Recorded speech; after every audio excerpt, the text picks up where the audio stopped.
ഇപ്പൊ ജസ്വിൻ ഇതുപോലൊരു വിജയത്തിന് മുന്നിൽ അല്ലെങ്കിൽ ഇതുപോലൊരു വിജയം നേടാൻ വേണ്ടിയിട്ട് ഒരുപാട് കാര്യങ്ങൾ മാറ്റിവെച്ചിട്ടുണ്ടാവും അല്ലേ? ഒരുപാട് ആഗ്രഹങ്ങൾ കാണും. ഇതിനൊപ്പം കൊണ്ടുപോകാൻ ആഗ്രഹിച്ച കുറച്ച് കാര്യങ്ങളുണ്ടാവും. അതെന്തൊക്കെയാണ്? ഇതിന് എൻട്രൻസിന് ചേരുന്നതിന് മുമ്പ് ഞാൻ കുറെ എക്സ്ട്രാ കരിക്കുലർ ഒക്കെ ചെയ്യാറുണ്ടായിരുന്നു. സ്കൂളിൽ നിന്ന് പലതിനും ഒക്കെ എക്സ്ട്രാ കരിക്കുലർ ആയിട്ടും പിന്നെ ശാസ്ത്രോത്സവത്തിനൊക്കെ ഞാൻ പല ഐറ്റംസിന് പങ്കെടുത്തിട്ടുണ്ടായിരുന്നു. പിന്നെ ഈ മ്യൂസിക് കീബോർഡും പിന്നെ ചെസ്സിനും ഒക്കെ പോകാറൊക്കെ ഉണ്ടായിരുന്നു. പിന്നെ പുറത്തിറങ്ങി കുറച്ച് ബേർഡ് വാച്ചിങ് പോലത്തെ പരിപാടികളൊക്കെ ഉണ്ടായിരുന്നു. പിന്നെ അങ്ങോട്ട് ചെന്നപ്പോൾ ഇതിലൊക്കെ ഒരു കുറച്ചൊന്ന് കുറയ്ക്കുകയും ചിലത് മൊത്തത്തിൽ നിർത്തിവെക്കുകയൊക്കെ ചെയ്യേണ്ടി വന്നു. അപ്പം ഇനി പഠിക്കാൻ വരുന്ന കുട്ടികൾക്ക് അല്ലെങ്കിൽ ബ്രില്യൻറ്റിൽ ഇനി ചേർന്ന കുട്ടികൾക്ക് ഒരു റാങ്ക് ഹോൾഡർ എന്ന രീതിയിൽ ജസ്വിന് പങ്കുവെക്കാനുള്ള ഒരു ഷെഡ്യൂൾ അല്ലെങ്കിൽ അവരെങ്ങനെ പഠിക്കണം എന്ന ഒരു രീതി ഷെയർ ചെയ്യാവോ? ഇതിൻ്റെ അകത്ത് ഇമ്പോർട്ടൻ്റ് ആയൊരു കാര്യം എന്ന് പറയുന്നത് ഇത് എളുപ്പമാകാൻ പോകുന്നില്ല. ഇപ്പോൾ പലതും മാറ്റി വെച്ച് ഒക്കെ പഠിക്കേണ്ടി വരും. പിന്നെ ഈ വേണമെങ്കിൽ കുറച്ച് ബ്രേക്ക് എടുക്കാം. പക്ഷെ ഒരു ദിവസം അരമണിക്കൂറൊക്കെ സ്വന്തമായിട്ട് വെറുതെ ഇരിക്കുന്ന ബ്രേക്കൊക്കെ എടുക്കാൻ പാടുള്ളൂ ശരിക്കും പറഞ്ഞാൽ. എന്ന് വെച്ചാൽ ഒന്നും ചെയ്യാത്തുള്ള അങ്ങനത്തെ ടൈപ്പൊക്കെ. അല്ലെങ്കിൽ പിന്നെ ബാക്കി ഉള്ള ടൈം മൊത്തം പറ്റുന്നത്രയും പഠിക്കാൻ നോക്കണം. പിന്നെ സ്കൂൾ വിട്ടെന്ന് കഴിയുമ്പോൾ അന്ന് പഠിച്ച സാധനങ്ങളുടെ ഡെയിലി ടോപ്പിക്ക് എന്തായാലും നോക്കണം. പിന്നെ ബ്രില്യൻറ്റിന്റെ ടീച്ചേഴ്സോ ഇല്ലേ ബ്രില്യൻറ്റ് പറയുന്ന എക്സസൈസസ് ഒക്കെ ഉണ്ടാവും വർക്ക് ബുക്കിലൊക്കെ. അതൊക്കെ എന്തായാലും ചെയ്യണം. അത് വളരെ നല്ലതാണ്. പല റേഞ്ചിലുള്ള ക്വസ്റ്റ്യൻ ഒക്കെ അതിൻ്റെ അകത്ത് കിട്ടും. അതൊക്കെ കറക്റ്റായിട്ട് ചെയ്യണം. പിന്നെ സംശയമുള്ളതൊക്കെ ചോദിച്ച് ക്ലിയർ ചെയ്യണം. അതുമാത്രമല്ല സ്കൂളിൽ പഠിക്കുന്നതും അന്ന് തന്നെ എല്ലാം പഠിക്കണം. പിന്നെ ഈ ഫിസിക്സ്, കെമിസ്ട്രി, മാത്സ്, ബയോളജി അത് നീറ്റ് IIT-ക്കാരെ അവര് സ്കൂളിൽ പഠിക്കുന്നതും ബ്രില്യൻറ്റിൽ പഠിക്കുന്നതും സെയിം ആയതുകൊണ്ട് പിന്നെ അതിന് സെപ്പറേറ്റ് ആയിട്ട് കൊടുക്കണ്ട. പക്ഷെ അല്ലാത്ത സ്കൂൾ സബ്ജക്ട്സിന് കുറച്ചൊരു ടൈം കൊടുക്കണം. വലുതായിട്ടൊന്നും വേണ്ട, അവര് പഠിപ്പിച്ച് ജസ്റ്റ് ഒന്ന് വായിച്ചിടാം. ഒരു സ്കൂൾ ബേസ്ഡ് എക്സാം എന്ന് പറഞ്ഞാൽ ഉറപ്പായിട്ടും തിയററ്റിക്കൽ ബേസ് ചെയ്ത് ഡിസ്ക്രിപ്റ്റീവ് ആയിട്ടുള്ള ഒരു എക്സാം ആണ്. അതിൽ നിന്ന് മാറ്റി വെക്കുമ്പം നമ്മുടെ എൻട്രൻസ് ഓറിയന്റഡ് ആയിട്ടുള്ള ഒരു പ്രിപ്പറേഷൻ മോൻ സ്കൂളിന്റെ ഒപ്പം എങ്ങനെയാണ് ക്യാരി ഓൺ ചെയ്തത്? അതാ പറഞ്ഞേ, ഈ എല്ലാ ദിവസവും പഠിപ്പിക്കുന്ന ഡെയിലി ടോപ്പിക്സ് പഠിക്കണം. അപ്പൊ ഡെയിലി ടോപ്പിക്സ് പഠിക്കാന്ന് പറയുന്നത് സത്യം പറഞ്ഞാൽ ആ തിയറി പഠിക്കലാണ്. കാരണം പഠിപ്പിക്കുന്ന തിയറിയാണ്. അപ്പൊ ഡെയിലി അത് കവർ ചെയ്യുമ്പോൾ ആ തിയറി അതിൻ്റെ കൂടെ കവർ ചെയ്ത് പോകണം. പിന്നെ അതിന്റെ ഒപ്പം എൻട്രൻസിന് വേണ്ടി ക്വസ്റ്റ്യൻസ് ചെയ്ത് പ്രാക്ടീസ് ചെയ്യും. അതെ. അപ്പം ഇനി വരുന്ന കുട്ടികൾ കൂടുതൽ തിയറി പഠിച്ച, അതായത് അതിന്റെ തിയറിയോടൊപ്പം കൂടെ കൂടുതൽ ക്വസ്റ്റ്യൻസ് ചെയ്യണമെന്നാണ് ജസ്റ്റിന്റെ സജഷൻ. തിയറി പഠിക്കണം എന്തായാലും. എല്ലാ ദിവസവും തിയറി കറക്റ്റായിട്ട് പഠിക്കണം. പിന്നെ ഈ ചില സബ്ജക്ട്സിന് മാത്സ് ഒക്കെ പോലുള്ള സബ്ജക്ട്സിന് തിയറി വീണ്ടും വീണ്ടും പഠിക്കേണ്ട ആവശ്യമില്ല. അതാണ് അതിന്റെ കാര്യം. ഈ തിയറി ഒരു തവണയെങ്കിലും എല്ലാം പഠിക്കണം. പഠിപ്പിക്കുന്ന ദിവസം എന്തായാലും പഠിക്കണം. പക്ഷെ ചിലതിന് പിന്നെ അത് ക്വസ്റ്റ്യൻ ചെയ്ത് പെർഫെക്റ്റ് ചെയ്തെടുത്താൽ മതി. പിന്നെ കെമിസ്ട്രിയിൽ ഉള്ള ചില ഭാഗങ്ങളൊക്കെ വീണ്ടും വീണ്ടും ഒന്ന് വായിച്ച് തറവാക്കുകയോ ബൈഹാർട്ട് ചെയ്യുകയൊക്കെ ചെയ്യണം. അങ്ങനെ അത് സബ്ജക്റ്റിനനുസരിച്ച് ടോപ്പിക്കിനനുസരിച്ചും അതിനനുസരിച്ച് അഡാപ്റ്റ് ചെയ്തുകൊണ്ട് ഇത് മാറ്റേണ്ടത്. മൊത്തത്തിൽ അങ്ങനെ ഒരു കംപ്ലീറ്റ് എല്ലാത്തിനും വർക്ക് ചെയ്യുന്ന ഒരു മെത്തേഡില്ല. മാത്സിന് വേറെ രീതിയുണ്ട്, കെമിസ്ട്രിക്ക് വേറെയുണ്ട്, ഫിസിക്സിനും ഉണ്ട്. അപ്പോൾ ജസ്വിന്റെ പേരൻസിനെ കുറിച്ച് പറയുകയാണെങ്കിൽ അച്ഛനൊരു മാത്സ് അധ്യാപകനാണ്, അതുപോലെ തന്നെ അമ്മ ബയോളജി അധ്യാപികയാണ്.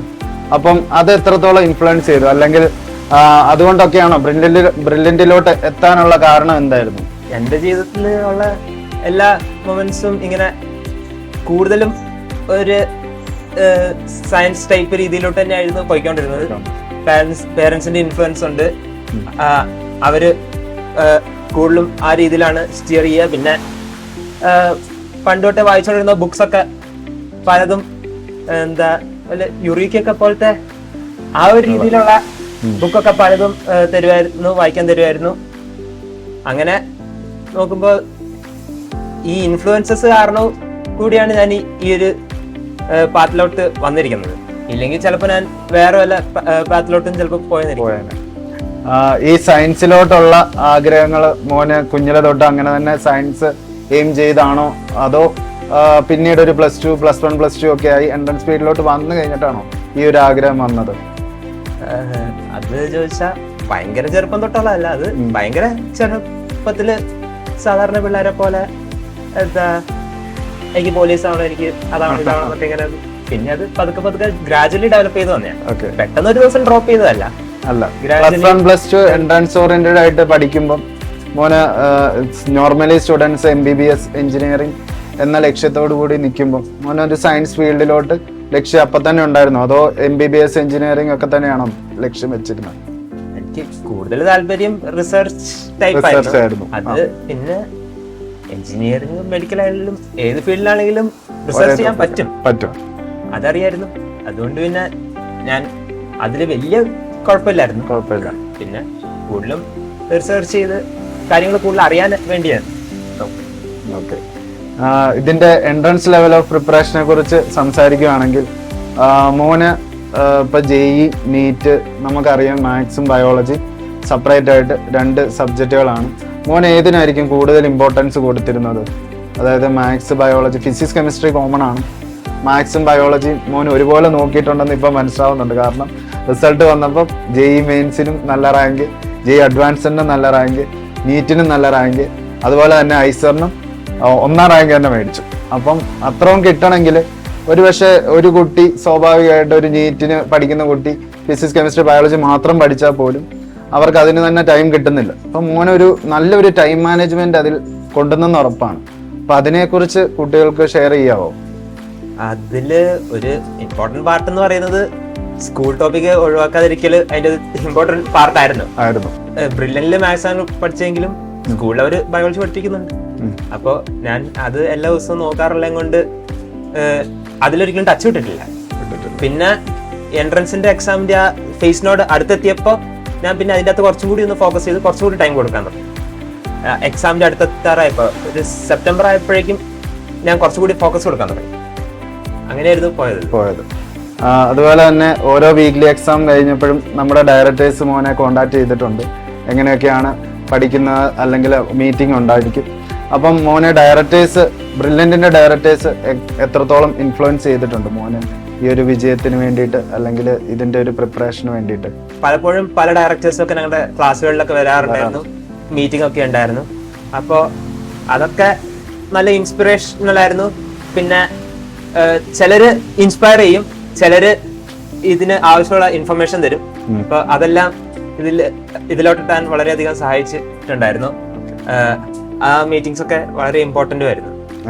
അപ്പം ജസ്വിൻ ഒരുപാട് ത്യാഗങ്ങൾക്കപ്പുറം രാജ്യത്ത് 1ാം റാങ്ക് ഐസറിന് നേടി. അതുപോലെ തന്നെ JEE mains, NEET, JEE advanced എന്നീ ഒരു 12ാം ക്ലാസ് കഴിഞ്ഞ് കോമ്പറ്റീറ്റീവ് ആയിട്ട് ഏതൊക്കെ എക്സാം എഴുതാവോ അതിലെല്ലാം മികച്ച വിജയവും ഒപ്പം ഐസറിൽ 1ാം റാങ്ക് നേടി ബ്രില്യന്റിനും അതുപോലെ തന്നെ കേരളത്തിനും നാടിനും എല്ലാം അഭിമാനമായിട്ടാണ് ജസ്വിൻ ഇന്ന് ഇവിടെ നിൽക്കുന്നത്. അപ്പം ജസ്വിന് ഒരു കൺഗ്രാറ്റുലേഷൻസ്. ഓക്കെ.